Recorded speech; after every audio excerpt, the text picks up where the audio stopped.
Hey everybody, welcome to Pillar to Post. As you guys can see, still have the pictures of the Studebaker up on the screen. That'll be changing really soon. Um, Now, as you guys know, I sold the Studebaker to my older brother Abe. But it'll be my brother Abe, myself, and my brother Ben, as well as Samantha, working on it to get her back. Now, we're going to be customizing this to the tits. Um, and there will be videos coming when we get started. The car's still sitting in the backyard, but we're going to end up bringing it over to my brother's shop and working on it over there because he's got pits, he's got hoists, he's got everything we need. Now, there's a bit of a conceptual, artistic route being taken with this car. Now, in the backyard, while my brother Ben and Abe were looking over it, they had this mind-boggling epiphany. A Studamino, which I named because I had to. Basically turning the Studebaker into an El Camino. But looking it over and actually watching videos of other people doing this to their cars, there became some clear issues to me in doing this. And the number one issue is that this car does not have a door pillar.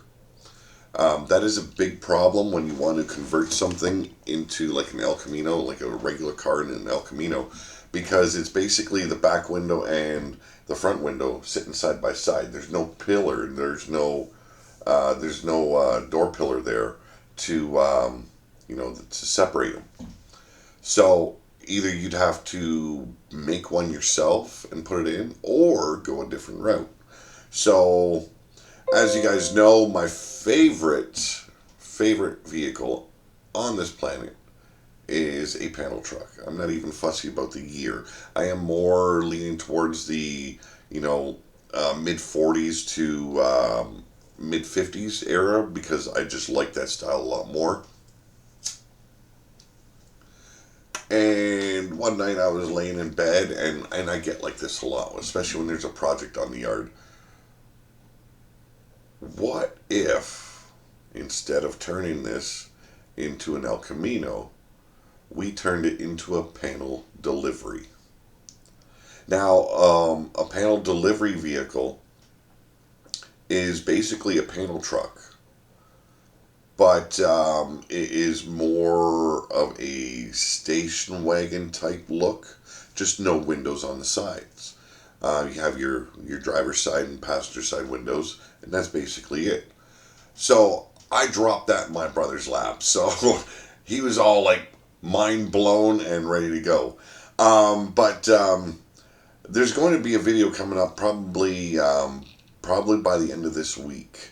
As you know, I sold the Studebaker to my brother Abe, and I helped him find a S10 pickup. And what's going to happen is he's giving me his Chevy. It's a 94 Chevy 2500. And this guy is very meticulous about the shape his vehicles are in. So, it's a nice trade up because it's a past thing. I won't get into it. I don't think it deserves to be gone into, but suffice to say, definitely getting more than my money's worth out of the truck. And we're gonna be when I pick it up, I'm gonna do a video. We're gonna be going down into one of the pits of the shop, and he's gonna be laying some things out for me and letting me know what needs to be done. He's already let me know a lot of stuff that needs to be done, but this guy, he has put so much money into this truck, so I don't have many worries.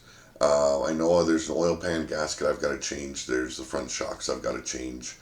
But other than that, there's not too much that I've got to do. A little bit of minor body work, and that's on the rocker panels, which is very simple to fix. So, with my ability with shaping metal and everything, it won't be long before those troubled areas are patched up.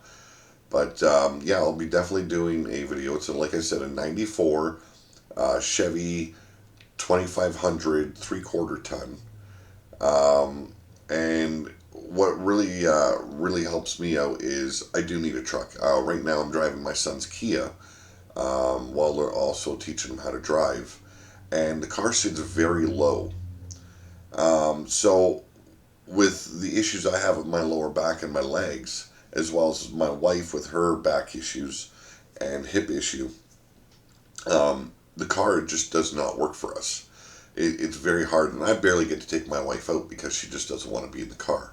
So, moving and upgrading to a truck, it's going to work a lot better for us. On top of that, there's so much crap in this house we got to get rid of. Just, stuff that just piles up and everything. So, having a truck on the yard is going to be really good. So, expect that video coming up soon. Also, let me touch down on upcoming books. Now, Vampire, the second race, that series will be it will actually be in the hands of the publisher very soon. Actually, probably by mid next week. It'll be in Mark's hands, and it'll be published through Monolith. It's a 6-part series, and I believe the way we talked, it will be a each episode or chapter, or however he explains it, is released once a month. So, the first month when it's ready for publication, it will be, the month it is he publishes it. The next month will be the next part, and so forth until all 6 are done. And then there'll be the cult edition where it's all the stories placed into one. I'm going to be trying to do more for it in next year. This year, I've got so much on my plate, and with all the ups and downs that I've been experiencing, I'm behind right now. Right now, I'm supposed to have been working on Wastelander and getting that all ready for the end of this month publication, and I haven't gotten anything written. I haven't really been able to stay in touch with who's all participating, so it's a little bit of a topsy-turvy ordeal right now. Dragon's Gate Part 2, like I said, I'm behind right now, so Wastelander's out first, getting that prepared, then it's back to work on Dragon's Gate, and Part 2, like I said, is going to be a big event going through in that book. A lot of tension, a lot of action, a lot of, just straight up fantasy fiction going down. It's my genre. I've always loved writing fantasy fiction, and I want to get Part 2 and Part 3 out, as well as quite possibly another Wastelander before the end of the year. So I've got a lot on my plate, a lot to do, and a lot of things I want to be a part of, and it's a little bit frustrating. On top of that, I'm trying to do more with RWO, bringing it back, turning it upside down a little bit, and getting everyone a fresh start.